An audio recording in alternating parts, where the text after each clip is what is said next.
श्री स्वामी समर्थ अक्कलकोट महाराजांचा अवतार श्री दत्त परंपरेतील चौथा मानला जातो.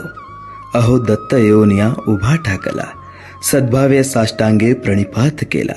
प्रसन्न होऊनी आपल्या स्वामींनी आशीर्वाद दिला. जन्म मरणाचा फेरा तो चुकविला. मार्गशीर्ष पौर्णिमेच्या दिवशी मृग नक्षत्रावर सायंकाळी श्री स्वामी महाराजांचा म्हणजे दत्तात्रेयांचा जन्म झाला. म्हणून त्या दिवशी सर्व दत्तक्षेत्रांवर दत्त जयंतीचा उत्सव साजरा केला जातो. बोला श्री स्वामी समर्थ महाराज की जय. श्री स्वामी समर्थ समाधी मठ, अक्कलकोट.